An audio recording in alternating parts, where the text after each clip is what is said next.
usual, everything else channels for educational purposes only and is not intended as financial advice. Let's take a look at some charts here. What a weekend it has been. And if you're wondering what's going on, it mainly has to do with some tariffs being enacted by DJT. As tariffs go live, dollar strengthens. As dollar strengthens, risk assets get sold. If non-US markets are open, those markets are sold the most, the hardest, the heaviest. On weekends especially, liquidity is lowest. These aren't excuses or hedges or anything. I'm just saying, like, this is what happens, right? People sell what isn't nailed down. People sell what they can, and they ask questions later. So that's what happened with BTC and certainly with alts. We will get to you. Alts, ETH, ADA, oof, just ugly stuff going on there. All things considering, on Kraken Pro here, this doesn't look too bad. Now, I don't want to sugarcoat it, because this isn't where we want to live. If you're bullish, we live above the cloud. It's safe, it's happy, moisturized, unbothered. So now we enter this if this then that cascade where if we close in the cloud of the bearish TK cross, then we risk a move, a bearish edge to edge down here, which would basically be 83, 81. At that point, doesn't really matter. There's confluence for support down there, and it just depends on how you want to trade this, right? Do you do nothing until sub 87 and start to DCA? Are you DCAing already? Do you take a short from slightly higher, anything under 100, with the expectation that we break down? Anytime we've been down here, we've popped up. We've probably popped up anytime we've been down here because of Sailor. If Sailor's not buying, which I don't know what he's doing here, then maybe we go lower, maybe we don't. Maybe the tariffs get resolved on Monday and it's happy fun time again. Maybe they don't. Right? And there's just a lot of uncertainty. So sizing should come down, not financial advice, but generally good practice. Leverage is danger. And you get burned enough on some of this stuff, you either lose all your money or you learn. And the people that learn are here. And as they learn more and more, they're here longer, and they just get to the plate more often. They have more at-bats. As you get more ABs, you get more chances. So that's what's important here. You don't have to be a hero and think 90's the bottom. There's certainly a world where 80's not the bottom. I'm not part of that world. I'm not in that multiverse. I'm in the, we should be okay-ish this year. I do not think the cycle is topped for BTC. But in the immediate future, we really want to not close in the cloud if we can help it. So if we bounce on Monday, great, perfect. We just need to stay above the cloud. The cloud itself is a zone of neutrality. The cloud itself is turbulence, it is uncertainty, it is unknowing. Now we can of course measure the fibs lower in this range. It gets you about that same level. This is the 20-week here, this green line, and this is the 200-day. So I would think somewhere in here would be a decent level to take a bigger swing. Save your ABs for down there, right? 80 certainly a possibility, but it depends on tariffs and dollar strength. That's what it always has depended on. So the sooner those get pulled, the better for BTC. Otherwise, if we keep adding tariffs and we keep adding retaliatory tariffs, then we add on to the bearishness because we add on to uncertainty and dollar strength. So for BTC, as bad as this is and was and feels, it could certainly be much worse. We're not even in bearish territory yet. Bearish territory would be sub 85. This is recoverable still. Now what I've said with alts, if you watch the Friday stream, we did a speed run. Does anything look good here? Does anything look good here? Is there any setup anywhere? For the most part, the answer was no. I'm trying to remember if there was any alt on the USD pair that had any active setup. I can't off the top of my head recall anything. But ETH absolutely taken behind the woodshed here. Turn the rest of these off. There's a yearly pivot down there for ETH at 21, which it basically hit on Kraken. It is back to levels not seen since early 2024. ETF flows were negative last week. Not a lot going on here for ETH. The inverted head and shoulders idea might be just dead, right? Might just be dead. And this is the importance of the cloud. If the cloud is confused, don't trade it. Size it down. Do nothing. If the cloud is neutral to bearish, do nothing, right? That's just the way it is. Until this is back above the cloud, there's nothing to do.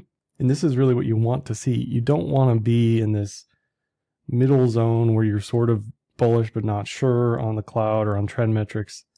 Let everything reset. Give this 3 to 6 months, right? That may be how long it takes for alts to recover. Ripple just completely got washed out. It's certainly not a long up here. As I've said many times with any of these that are up thousands of percent or whatever in a month, that needs some cooling off. That just needs to chop around for a bit. Sol also doesn't look great. It was above the cloud for a minute. It had the Trump thing, Trump coin. Just a very tough environment here, right? Everybody thinks that alt season is coming, and it hasn't. It's just been very favorable to be in BTC and to not go too far down the risk curve. And looking at EPTC, this thing had a yearly pivot. 024 went as deep as 023. Looking at the weekly, just a complete washout. It's hard to be convinced that this is, quote, a bottom. It's easier to be convinced when it's held a level for 3 to 6 months at least. So this could be a bottom eventually, but I'll be more convinced it was easier to be convinced in 21, right? You don't have to guess. You don't have to say, oh man, this might be the bottom. You just don't have to guess. You just do nothing. Wait for any signs of life sideways. Look at the hood chart. Look at Figs. Look at Zoom. Look at Peloton. Look at PayPal, right? Those are examples of things, even this right here. Those are examples of things that have great multi-year neon signs that say, okay, this is time. Now this might be just a massive Reaper's sigh sickle thing, falling wedge variant. Fine. I don't know. I don't know. It looks very, very ugly. Sol BTC also still just chopping around. Really nothing of note there. No trend, range bound, neutral, unworthy of selling BTC for Sol. Doge, below the cloud, right? Let this reset. This is going to take weeks to months probably. Even if it bounces tomorrow, if it bounces this week, if tariffs get abolished, this is going to take some time to repair all this. ADA, yikes. SUI, below the cloud, right? It's just not a pretty picture for much of anything here. On trend, ranging at best. Alts need BTC to be happy. BTC needs DXY to be happy. And ultimately, alts need just stupid amounts of liquidity to do well. So it's just a very challenging time for anything far down the risk curve. Is this a new, I guess it's not an all-time low, but this is why you don't try to be a hero. This is why you don't catch a falling knife. Okay, for every person that says that they've bottom ticked anything, there are 1,000 people behind them who are trying to continuously bottom tick every chart and get nowhere, So what do I like here? I like DCAing the stuff that makes sense to DCA. That's it, still in bullish territory. Otherwise, you just wait. All this stuff, Filecoin, I think it hit a new all-time low today. I think that's a new all-time low. So if you want to sit in this and hope for the best, you can, but I just don't see a point. I really don't see a point. Even if this ends up being a multi-year bottom tick low, right? To me, as a non-range trader, but as a trend trader, I'd much rather play in the sandbox when it shows a little bit of strength. A lot of ugliness out there. So you really got to ask yourself, okay, how much beta do I want here, if any at all? How much leverage do I want here? There's going to be a lot of people. There's going to be a decent amount of people who are still going to be selling BTC here, which for them, it may be correct. I don't know, right? That's fine. Everybody's got to do what they need to do. I bought BTC today for the first time in a long time when we broke 94. So I'll be nibbling all the way down to 80 if we see that, 83, whatever. It's just, it's okay to be patient. There's tons of headline risk. There's tons of random nonsense probably coming this week. That's okay. Legacy's angry. Take a deep breath. Take it slow. Some of this other stuff, on the leverage beta side of the things, side of the equation, side of the spectrum, is going to completely be obliterated tomorrow. Miners especially are in trouble here because they're getting hit with very low on-chain fees, and if the AI miracle is drying up from an HPC data center revenue expectation perspective, then all of a sudden the miners lose their shine, the little shine they had left, right?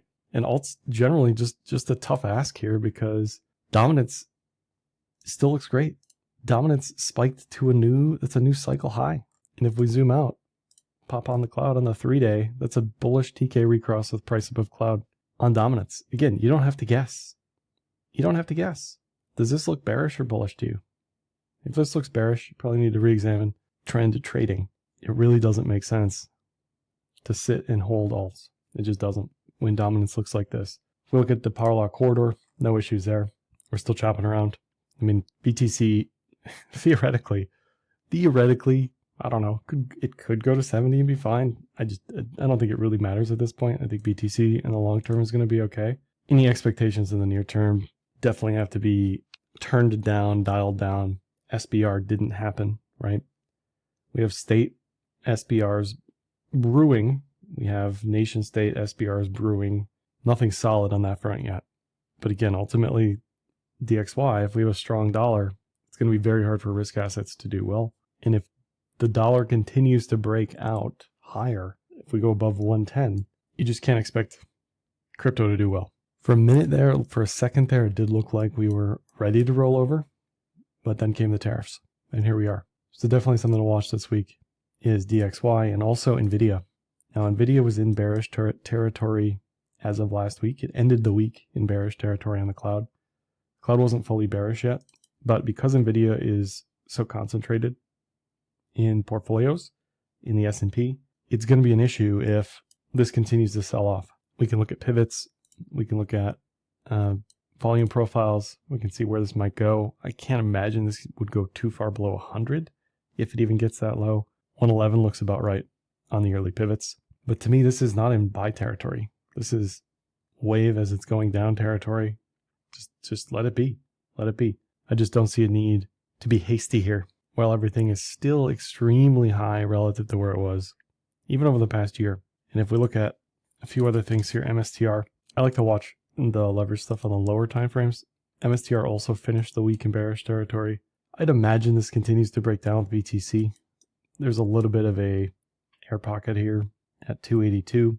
Really nothing about this anymore looks bullish. It had a brief potential for bullishness there, but got smacked down. And of course, the miners we can check are just going to be ugly on the daily. Already in bearish territory, ended on bearish territory. So I would be extremely choosy here, extremely cautious until this tariff stuff quiets down. Because as bloody as these streets be, they can certainly get bloodier. It doesn't take much, right? Everyone's already pretty on edge here. And we're only a couple headlines away from things being even angrier. So I hope this bounces by the time I wake up tomorrow. And the closer we're above 100, the better. But uncertainty is certainly quite high right now. I'd also watch the VIX tomorrow and see what it looks like throughout the week. Dollar up, VIX up, crypto down. It's just that simple. So if you're rooting for a sale, hope for mass chaos. That's all over this one. Like, dislike, comment, share, subscribe, and happy trading.